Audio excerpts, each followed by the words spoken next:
right, number 9. I don't think many people will argue when I say that Devin Larratt is the best arm wrestler in the world. But a couple of years ago, when a WWE wrestler named Braun Strowman wanted a piece of him, well, it looked like Devin might have been overmatched. Check it out. Larratt is on the right in red. Okay. Yeah, this guy, this is going to be good. Oh, boy.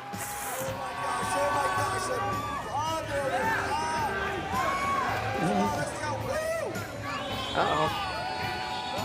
It's like he's playing rope-a-dope. Yeah. And now he's gonna... Oh, look at this. Oh! Wow. Like child's play. Wow. Can't believe it. What? Is he still the champion, Larry? I don't know. Well, he's the greatest of all time. That was what we call in journalism a follow-up story for Thank tomorrow. you. Fabulous. I like it. Number 8, doesn't this look delicious? These are jellied eels, and they're a pretty common food in England, especially in East London. They're maybe not as popular as they once were, but jellied eels are usually sold at the neighborhood fish and chip shop. Going back hundreds of years, it's been a staple food for the working class, and it's actually pretty healthy because it's, mostly protein. The preparation is pretty simple. Chop up some eels and boil them in a spiced stock. Oh. Let it cool, and that is when that delicious jelly starts to form. And then, of course, you're gonna eat it cold. Yeah. So next time you're in jolly old England, head down to the local pie, mash, and eel shop. Well, this has given me idea for next week for the cooking segment, because I know Paul is not a fan of the fish. Yeah. Ooh, maybe just for Valentine's Day, for something a little special. Because that should be, because it's no longer retro, you should do Cooking International for Paul. Yes, Yeah. and just my whole goal is to really try and find something that it literally... Robin cooks the world. Wee. Yeah, all right. Look at him, he's I'll wear a little nervous. beret, and it's going to I be might great. be all right with it. All right, let's we'll see give it what a try. happens. All right, number 7, there's kind of a funny story behind the song that plays for the closing credits of The Big Lebowski. It's a close-up shot there. It's singer Townes Van Zandt doing a cover of the Rolling Stones' Dead Flowers. Well, I hope you folks enjoyed yourselves. Catch you later on down the trail. Say, friend, you got any more of that good sarsaparilla?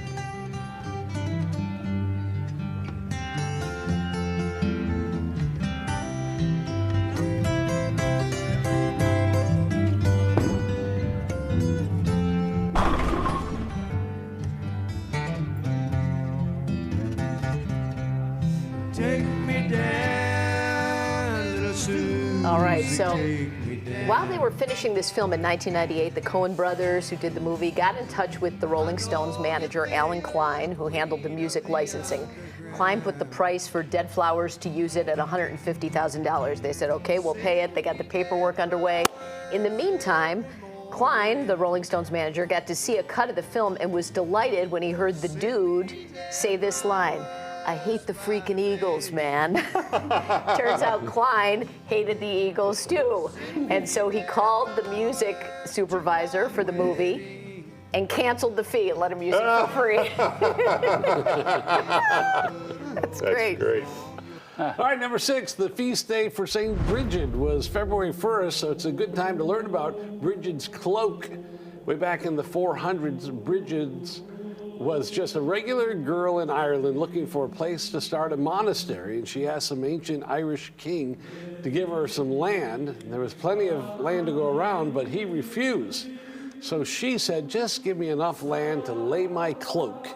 The king thought it was funny, so he granted her that tiny piece of land. Then Bridget had 4 helpers, each take a corner of that cloak and walk. And as they walked, the cloak grew and spread across many acres.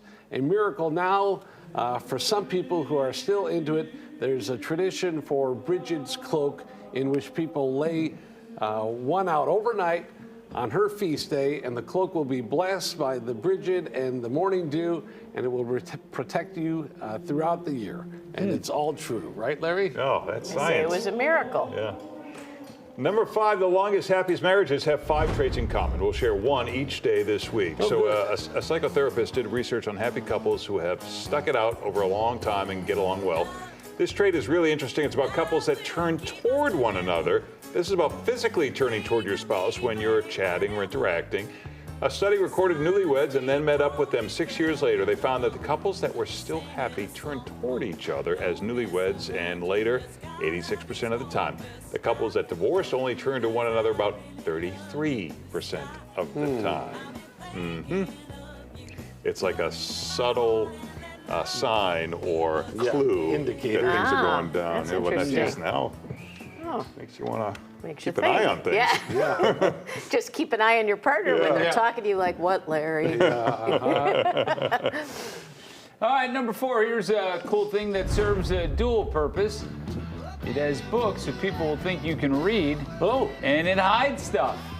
They call it a book box. Oh. It's actually made from old books in wood. It creates the look and feel of normal books from the front with all that hassle of reading, and then a secret storage space hidden behind. It's great for hiding TV cords and routers and stolen diamonds, fake passports, lots of cash, whatever. What do you know?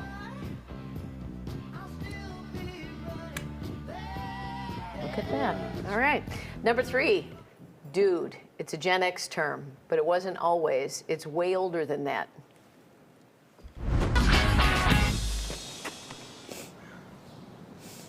Dude, where's my car? They can't remember a thing. Turns out, dude has been around for centuries. It first turned up in the 1870s as an insult to men who dressed up too much, or a city slicker who tried to make it out in the middle of the rural American West. Theodore Roosevelt was called a dude when he showed up at the Dakota Territories well before becoming president. By the later 1960s, dude was used to describe a cool person. But then Gen X took it over and used it as an interjection to show a person's approval or surprise, or, just, hey, dude, just a casual reference. So there you go. What are we showing here? Did anyone... I know, that was just a clip. I didn't know if anyone pre-screened that. I just wanted to make sure. Well, I'm sure they did. No cars in that clip. This is great. All right, number 2, let's talk about the talking heads.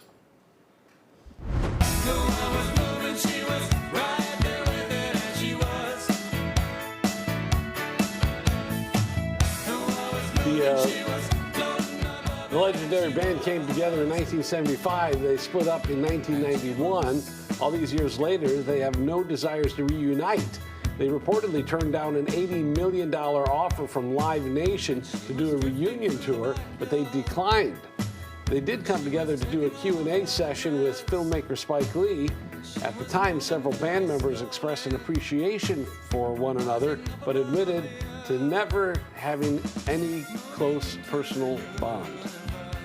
Well, I could, even if you don't have a close personal bond, Yeah, I could put up with that for $80 million. Yeah.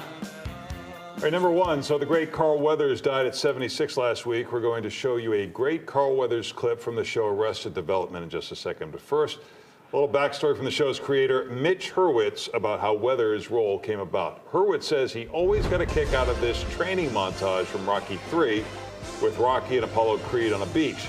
He thought it was the perfect thing to parody. Arrested Development had a subplot in which Tobias, played by David Cross, had taken Carl Weathers' stage fighting class. Hurwitz thought, now let's get the real Carl Weathers into a parody of that beach training scene. When he called Weathers, Carl said, great, but it's not going to just be all Rocky jokes, right? And Hurwitz said no. Weathers wanted to make the character multidimensional, and he suggested, what if he was really cheap? Hurwitz realized that it would be a great idea, so he went to the writers and said, Carl Weathers wants to be really cheap. And that's how they got great scenes like this one. Huh. Tobias had recently hired actor Carl Weathers as a drama coach. Do you see me more as the respected dramatic actor or more of the beloved comic actor? Whoa. There's still plenty of meat on that bone. You take this home, throw it in a pot, add some broth, a potato. Baby, you got a stew going.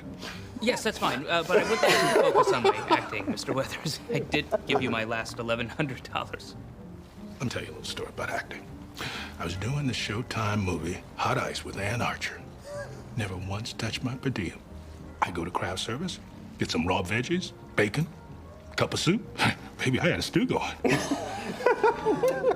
think I'd like my money back.